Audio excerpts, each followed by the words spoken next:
না আই থাকতে না জম্পুইলে থাকতে না জের গায় সুতা দের গায় কি হইছে ভাই কি হইছে থাকতে আমি না একটু আরে কি হইছে ভাই গো কেমনে থাকতে মুকো কালকে আইছি কালকে সন্ধ্যার সময় আইছি হোটেলের মধ্যে গ্রিন হিল হোটেলের মধ্যে এখন পর্যন্ত হোটেলেই বই রইছি তা আমরা কি এত কষ্ট করে সাউথের থেকে আইছি হোটেলে বই থাকবে না হ্যাঁ যে ঠান্ডা পরে এখন রুমের থেকে বাইরে করে বলে দিতে আসে না কেউ ড্রাইভারে কইতে আছে ঠান্ডা বেশি অন্যরা কইতে আছে ঠান্ডা বেশি তো এখন এত টাকা খরচ করি এত দূরে আইলাম এখন হোটেলে বই থাকলে হইব না আমরা জম্পুই পাহাড় মানে ওই যে ব্যাটলিং শিপটা দেখুন লাগতো না এভাবে বই রাখলে হইব না আমরা তো আসলে এত মানুষ এত কষ্ট করি এত টাকা খরচ করে আইছি এখন বলে রুমের ভিতরে বই থাকতাম বলে আমি টোটালি থাকতাম না আমি যাবো ভাই আমার গাড়ি ভাড়া দিয়ে দাও আমি জায়গা আমি গাড়ি রিজার্ভ করে আমি যাবো আমি এখান থেকে কাঞ্চনপুর যাবো কাঞ্চনপুর তো কুমারঘাট তো কুমারঘাট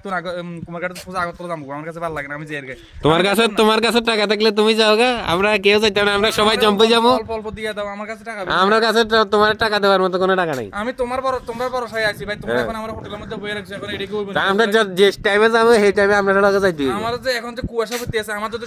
সত্যি টাকা আমার কাছে নাই হ্যাঁ তো তাহলে সব টাকা তো আমরাই চালাইতেছি তো আর এটা যদি তুমি না চালাইতে আর এটা তো আমার দোষ না ভাই ভাই আমার বাড়ি যাবো আমি হোটেলের মধ্যে বসে থাকতে ভালো লাগে না বন্ধু জীবন আমার কাছে ভালো লাগে না রবীন্দ্রনাথ ঠাকুর কি কইছিল মুক্ত বাতাসে আরে ছড়িয়ে দাও ভিজে যাইতেছে না মাথাটা মাথা ভিজে ভিজে যাইতেছে তো এই ও তো আমি আমরা সাইরা তো আমরা যাবো আমরা যাবো